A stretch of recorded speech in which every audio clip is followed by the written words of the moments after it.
Se a gente olhar hoje para um arranha-céu de vidro enorme de um banco de investimentos no centro de uma metrópole, e aí comparar isso com as ruínas de um templo egípcio bem antigo, a reação imediata é pensar que essas duas coisas não têm absolutamente nada em comum, né?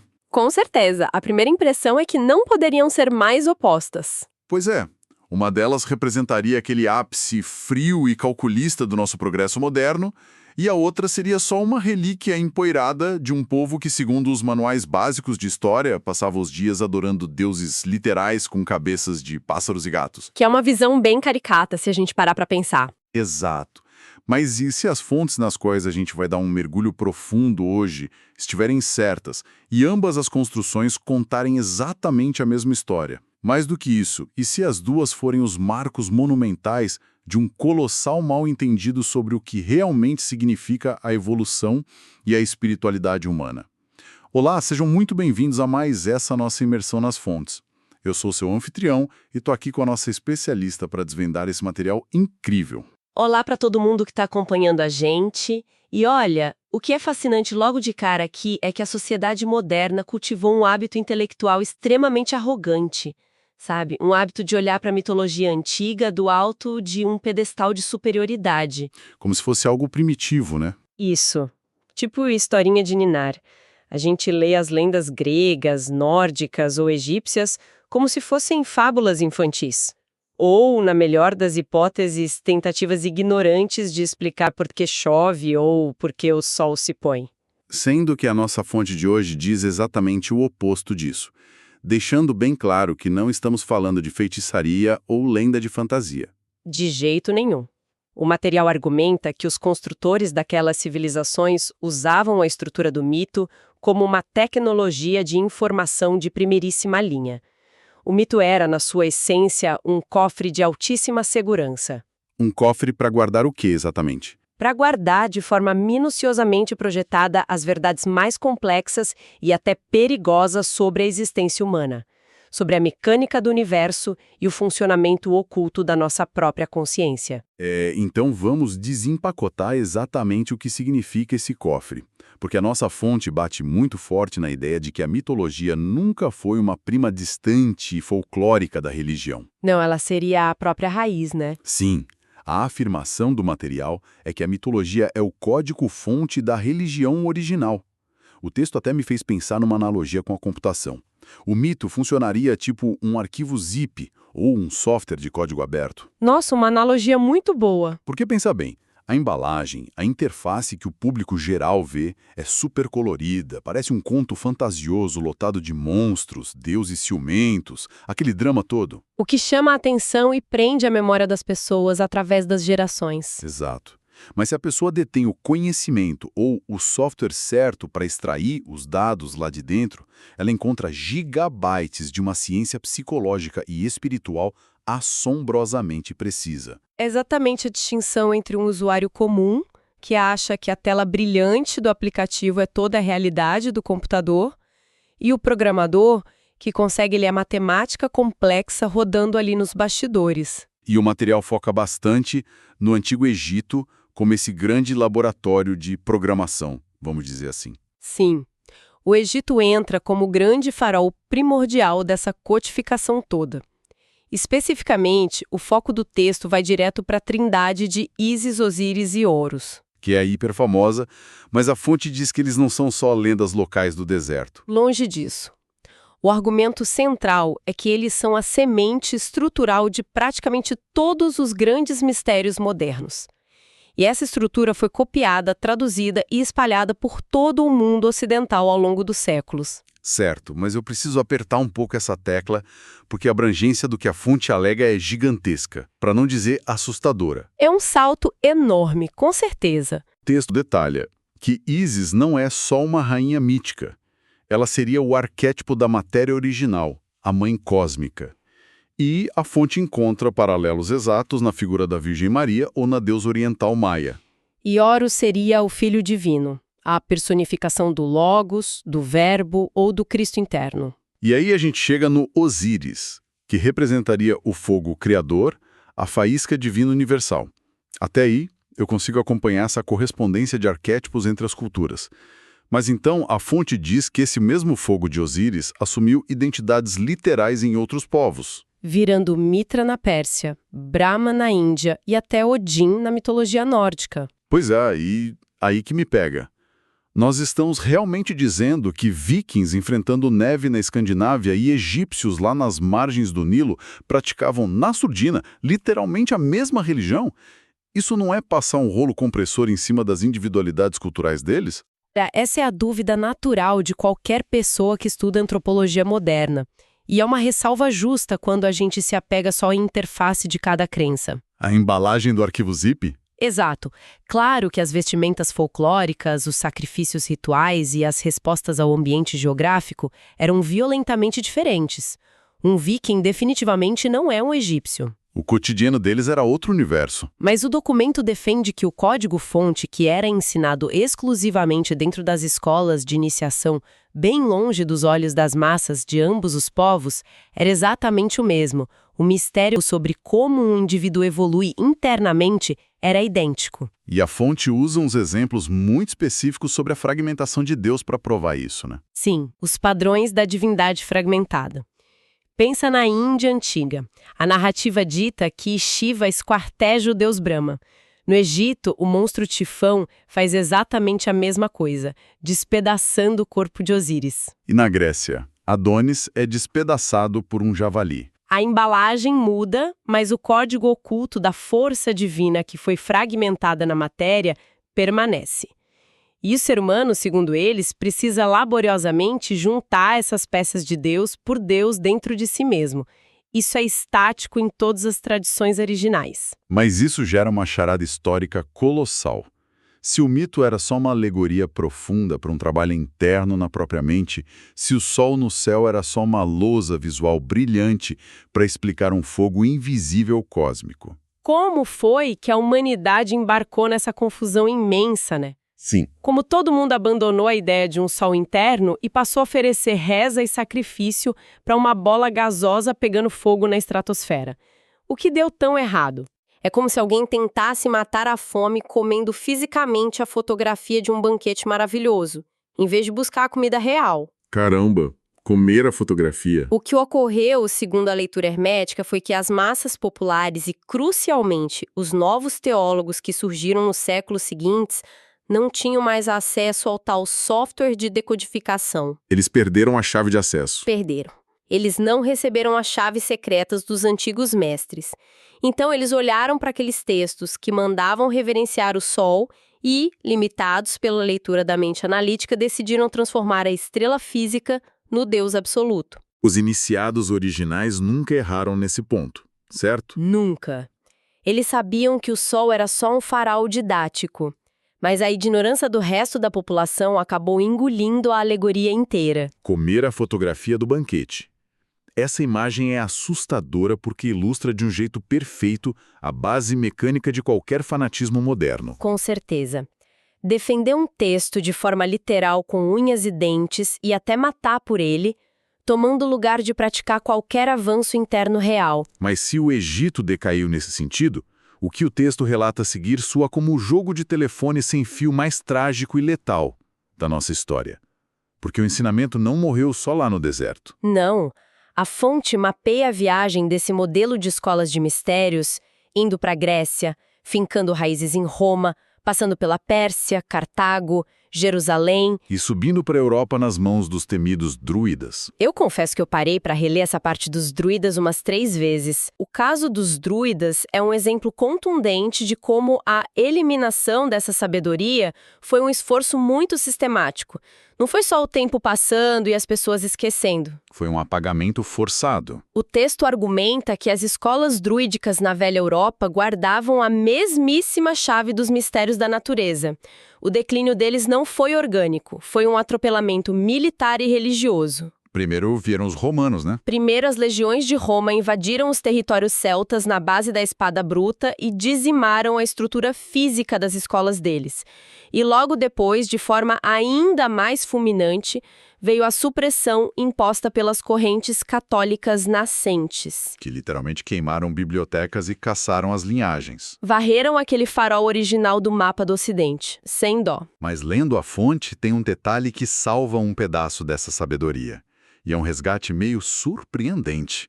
A filosofia grega clássica, que se originou dessas iniciações, só sobreviveu porque foi salva pelos árabes. Sim, traduzida e preservada pelos árabes durante aquele período em que a Europa afundou numa era quase bárbara de ignorância e trevas. Mas então, como e nas mãos de quem essas traduções árabes acabaram chegando de volta na Europa séculos depois? Elas caíram exatamente nas mesas das mentes que o moldaram o mundo moderno. Os gigantes do pensamento da Igreja Romana.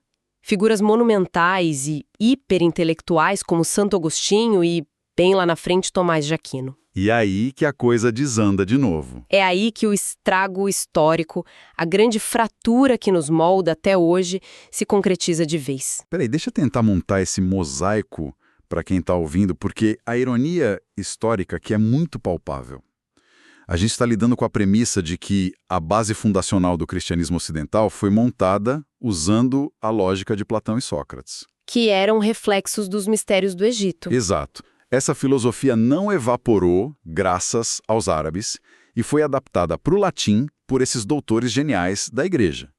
O detalhe é que esses doutores estavam tentando montar um quebra-cabeça cósmico colossal, mas eles não tinham a imagem da caixa para se guiar. Perfeito, eles não sabiam ler os mistérios originais de forma prática. É o equivalente a tentar construir e operar um reator nuclear super complexo. Usando um poema antigo, traduzido 3 vezes, sobre como o átomo é bonito. Exatamente isso. A fonte levanta uma questão inegociável sobre qual é o método certo para se conhecer o divino.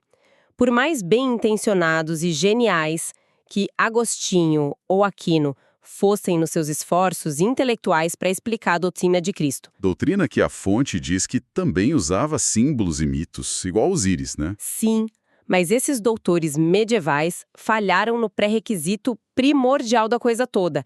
Eles não eram iniciados no sentido de vivência experiencial. O erro seria tentar decifrar um estado superior da mente humana usando só a ferramenta limitada da lógica e do intelecto. Absolutamente. E essa adaptação forçada pela lógica fez nascer uma linha divisória fundamental que o texto aponta. Eles criaram o que a gente chama de teologia. Ao invés da teosofia antiga. Isso. A teologia orbita só no reino puro do intelecto. Os acadêmicos sentam, debatem textos históricos, criam silogismos lógicos e estipulam dogmas.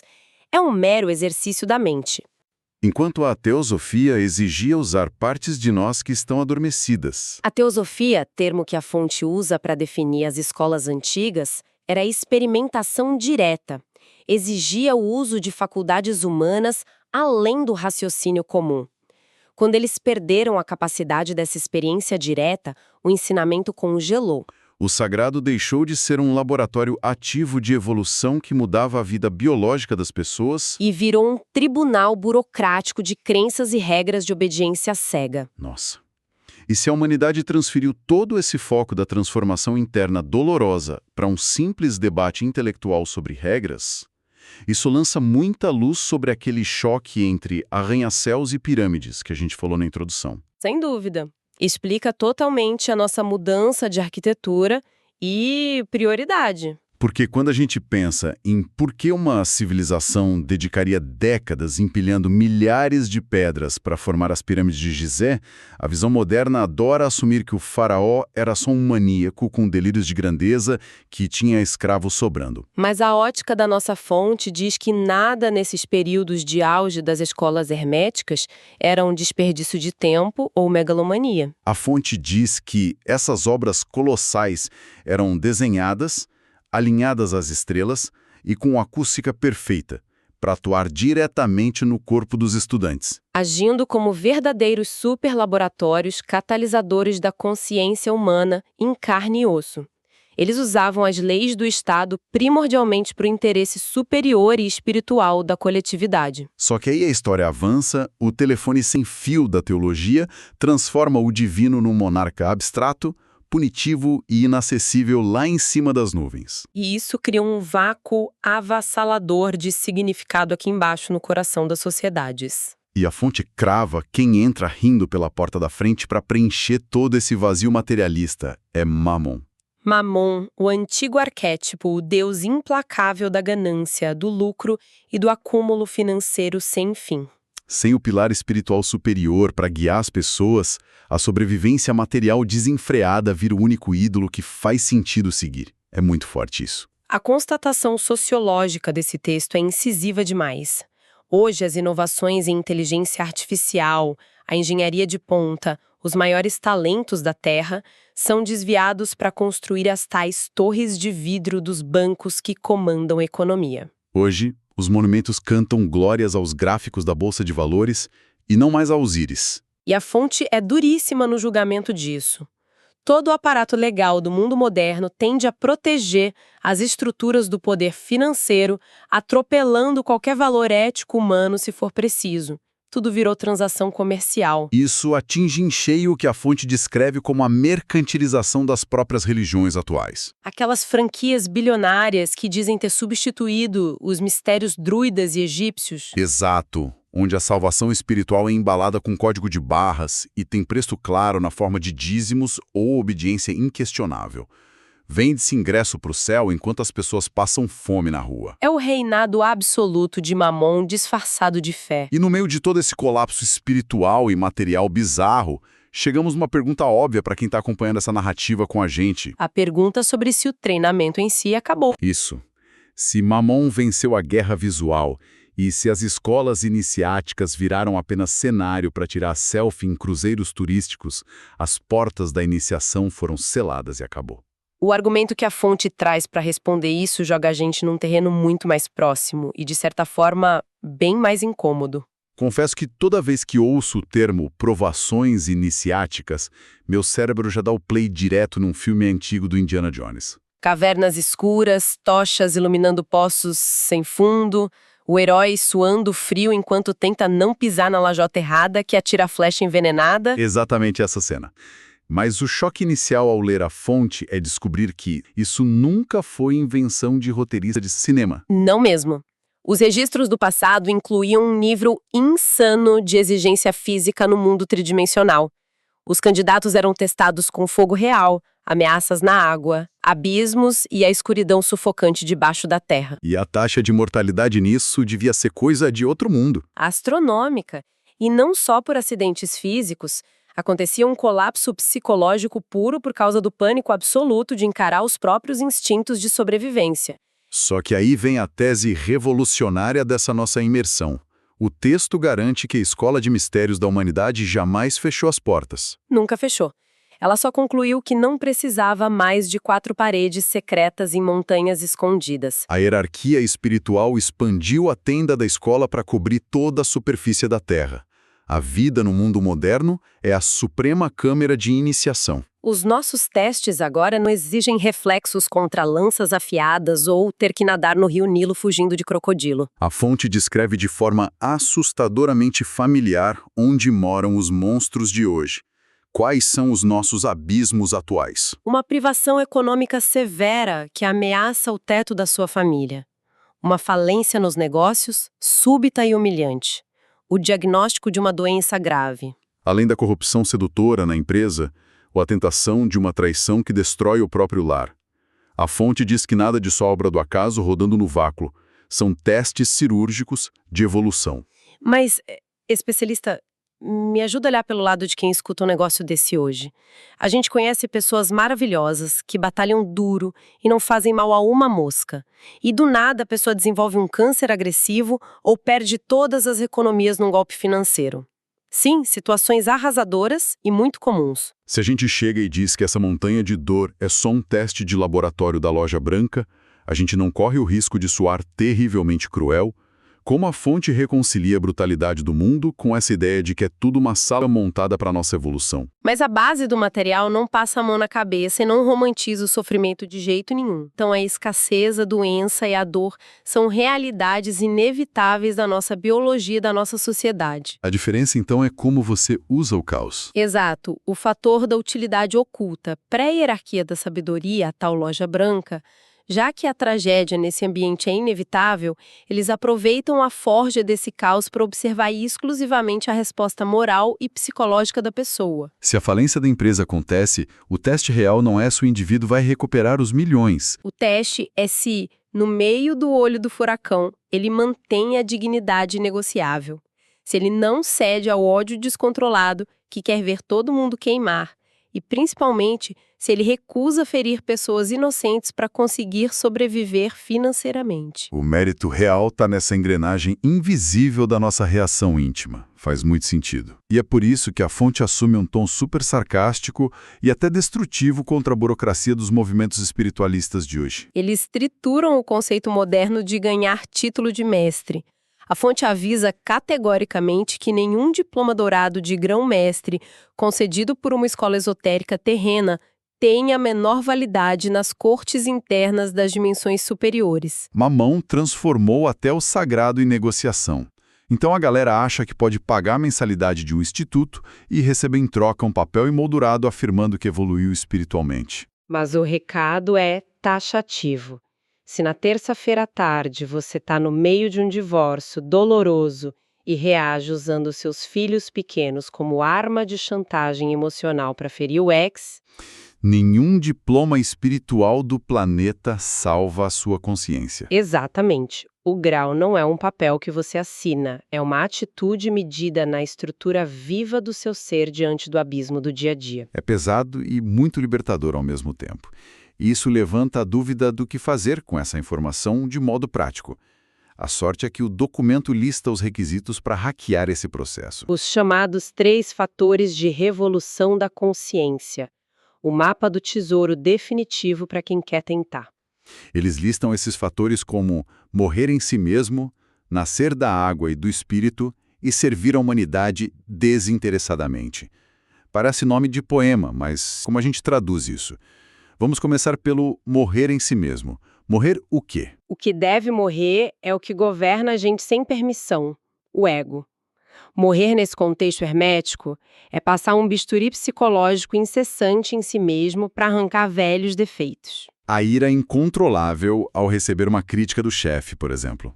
Ou a inveja tóxica que te corrói por dentro ao ver a foto da viagem do amigo nas redes sociais. A vaidade gigantesca do nosso século de querer parecer mais rico e perfeito do que se é. O praticante deve investigar em meditação onde isso nasce e simplesmente esmagar isso intencionalmente, esvaziar a mente poluída. Sim, porque se você destrói a ira, sobra o quê? Só o espaço calmo e luminoso da consciência livre. O segundo fator requer cuidado para não confundir. Nascer da água e do espírito. Para quem cresceu no Ocidente, isso soa como o batismo de igreja, jogar a água limpa na cabeça de alguém. Pois é, mas a fonte passa milhas de distância dessa leitura superficial. Lembra que mergulhar fisicamente numa piscina de água, sem mudar a estrutura energética por dentro, é a mesma teologia inútil que perdeu a chave dos mistérios. A água seria uma alegoria secular ensinada em segredo. A água representa a matéria-prima vital e energética que todo ser humano carrega. A nossa potência reprodutora e vital biológica que tem um potencial infinito. O fogo de Osíris de novo. Ele mesmo. Nascer significa não derramar e nem reprimir de forma dogmática essa energia brutal, mas sim transmutar isso de volta para o cérebro e para a própria consciência. A metáfora que me veio aqui agora é a de um rio gigante. Tem aquele fluxo violento de água descendo a montanha e se perdendo na natureza sem propósito. E o que a alquimia sugere fazer com esse rio? Construir represas e canos para jogar essa força direto nas turbinas de uma usina, o que gera uma quantidade avassaladora de eletricidade e luz. Essa ilustração é magnífica. Transmutar ou elevar não serve para negar o prazer do corpo ou criar traumas como a religião punitiva faz. O propósito, segundo os egípcios ou o taoísmo, é reacender no sistema nervoso a labareda superior. A luz na usina acendendo o sol interno, atualizando as engrenagens biológicas para suportar altas tensões de espiritualidade.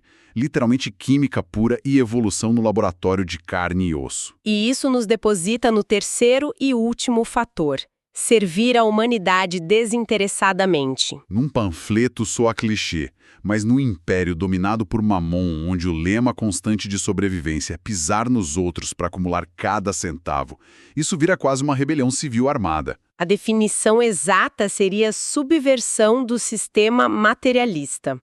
Praticar o bem coletivo de verdade, sem nenhuma garantia de receber like ou fama na rede social, sem cobrar aquela dívida eterna de gratidão. Ou sem doar a cesta básica, achando que Deus está anotando pontos no seu cartão Fidelidade Celestial. Dar do seu tempo e sustento incondicionalmente é o único solvente capaz de enfraquecer o núcleo duro de Mammon na mente humana. Se a pessoa evolui energeticamente, mas guarda as conquistas fechadas no próprio ego, vira um monstro espiritual perigoso. Só o amor pelo próximo equilibra essa usina toda girando por dentro. É um sistema de contrapesos milenar e perfeito. E nossa, que vastidão perturbadora a gente atravessou a partir dessas fontes na jornada de hoje. Entramos pensando que a mitologia egípcia ou celta era só um pacote exótico de contos primitivos. E constatamos perplexos que a gente engoliu a fotografia do banquete em pedacinhos. Exato. Acreditando firmemente que era a autêntica nutrição. Vimos o apagamento das sabedorias de ponta, traduções feitas pela metade e teólogos ditando dogmas secos no lugar da vibração ritualística, culminando num mundo onde erguer torres espelhadas em nome dos números da Bolsa de Nova York é a nossa oferenda moderna máxima. É o percurso de abandonar a exploração profunda da psique e se render aos altares de granito dos ganhos financeiros. Porém, a contraproposta maravilhosa que os textos esotéricos deixam no horizonte soa absurdamente democrática. A descoberta de que as escolas herméticas, as provas de sobrevivência nas catacumbas do Nilo e os labirintos do pavor não desmoronaram e não fecharam. Eles só mudaram de endereço, dos templos do passado para a cozinha do nosso apartamento. O fogo central nunca sumiu. Só camuflou os testes sob a máscara das nossas piores crises na rotina mais ordinária. E assegurando com firmeza a estranheza incômoda desse pensamento que eu pretendo entregar nas mãos de quem nos honrou com a escuta até aqui, a reflexão mais incendiária da análise de hoje. Uma reflexão para levar para a semana. Pensem no seguinte: na próxima vez que um dilema sem rosto e assustador aterrissar sem convite sobre a sua mesa, e se aquele obstáculo paralisante de amanhã, que vai tirar horas do seu sono, sabe? Aquela quebra de confiança absurda de um antigo sócio, uma promoção negada sem motivo nenhum, ou a dor sufocante de uma enfermidade solitária.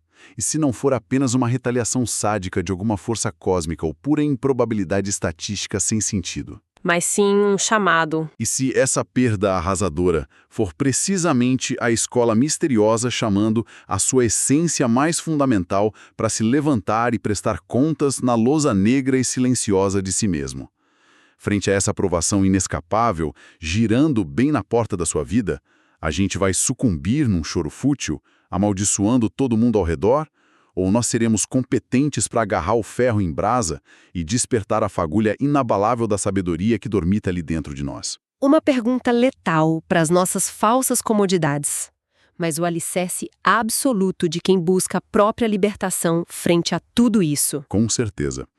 Meu muito obrigado mais uma vez pela fantástica parceria nessa travessia por um tema tão labiríntico nas fontes de hoje. O prazer foi todo meu, que mergulho incrível! E para quem está nos ouvindo, continuem olhando as manchetes e as explicações prontas da sociedade pelas frestas de outras chaves de pensamento. Questionem os ídolos das embalagens fáceis. Um abraço instigante a cada mente curiosa e nos encontramos de novo neste espaço, na nossa próxima caçada.